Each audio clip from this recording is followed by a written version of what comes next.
MP board class 12th वाले सभी विद्यार्थियों का आज का पूरा पेपर और उसका सॉल्यूशन आ चुका है। प्यारे विद्यार्थियों, आज अगर आप इस क्वेश्चन पेपर को 2 बजे से पहले याद करते हैं तो प्यारे विद्यार्थियों पूरा पेपर आपको आपकी परीक्षा में देखने को मिलेगा।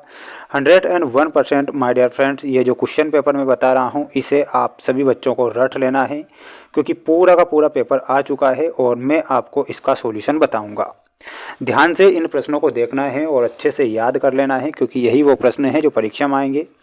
पहला ही प्रश्न प्यारे विद्यार्थियों आज आपकी परीक्षा में देखने को मिलेगा, वैज्ञानिक प्रबंध के सिद्धांतों का प्रतिपादन किसने किया था। तो प्यारे विद्यार्थियों यहाँ पर आपको टेलर करेक्ट उत्तर के रूप में लिखना है, जो कि हमारा सही उत्तर हो जाएगा। भारत में आर्थिक सुधार सन में से शुरू किए गए थे, तो इसमें आपको लिखना है 1991 से। प्यारे विद्यार्थियों यहाँ पर 1991 हमारा करेक्ट होगा। नियोजन प्रबंध का कार्य है, तो प्यारे विद्यार्थियों नियोजन जो है प्रबंध का प्राथमिक कार्य है, तो यहाँ पर आपको क्या लिखना है, प्राथमिक लिखना है। अधिकारों के अंतरण से कार्य करने की होती है, तो कार्य करने की क्या होगी, तो यहाँ पर कार्य करने की प्राप्त होती है तो शक्ति प्राप्त होती है। यहाँ पर आपको शक्ति लिखकर आना है।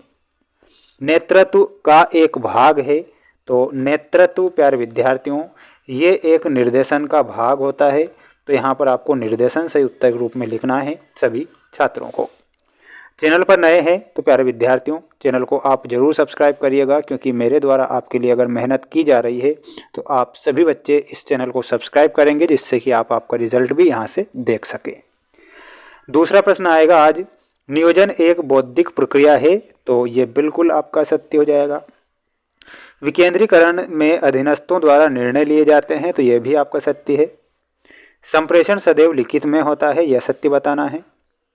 वास्तविक कार्य प्रगति की तुलना प्रमापों से की जाती है, तो यह भी सत्य लिख के आना है। और पूंजी व्यवसाय का जीवन रक्त है, तो यह भी आपको क्या बता देना है, सत्य बता देना है, जो कि आपका करेक्ट हो जाएगा। स्क्रीनशॉट लेते चलना है और वाकई अगर पास होना चाहते हैं तो पढ़ लीजिए, रट लीजिए आज इन प्रश्नों को। नियोजन प्रक्रिया का अंतिम बिंदु है, तो नियोजन प्रक्रिया का अंतिम बिंदु क्या होगा, वो होगा समीक्षा करना। वास्तविक कार्य प्रगति एवं प्रमाप के अंतर को क्या कहते हैं, तो उसे क्या कहा जाएगा, उसे कहा जाएगा विचलन। तो यहाँ पर आपको विचलन सही उत्तर के रूप में लिखकर आना है। स्थायी पूंजी में सम्मिलित नहीं है, तो प्यारे विद्यार्थियों देनदार ये सम्मिलित नहीं होता है, तो यहाँ पर आपको देनदार लिखना है। स्क्रीनशॉट ले लीजिए आप इसका अच्छे से और रट लीजिए आज इन प्रश्नों को, क्योंकि ये प्रश्न अगर मैं बता रहा हूँ तो आपकी परीक्षा में पूरा पेपर छप जाएगा। प्राथमिक पूंजी बाजार में व्यवहार होता है, तो प्यारे विद्यार्थियों प्यारे साथियों इसमें आपको लिख कर आना है नई प्रतिभूतियों का। ठीक है, तो नई प्रतिभूतियाँ बताएंगे। और विपणन मिश्रण का तत्व है, तो इसमें आपको लिखना है उपर्युक्त सभी। ठीक है, स्क्रीनशॉट ले लो जल्दी से और याद इन्हें कर लो। पास आपको होना है, मेरा काम है आपको पेपर बता देना, तो मैं आपको पूरा पेपर बताऊंगा सॉल्यूशन के साथ। चैनल पर नए हैं तो सभी बच्चे चैनल को सब्सक्राइब जरूर करिएगा। 5 या अधिक वर्षों के लिए की गई वित्तीय योजना क्या कहलाती है, तो प्यारे विद्यार्थियों उसे दीर्घकालीन वित्तीय योजना कहते हैं। तो यहाँ पर क्या लिखना है, यहाँ पर लिखना है दीर्घकालीन वित्तीय योजना।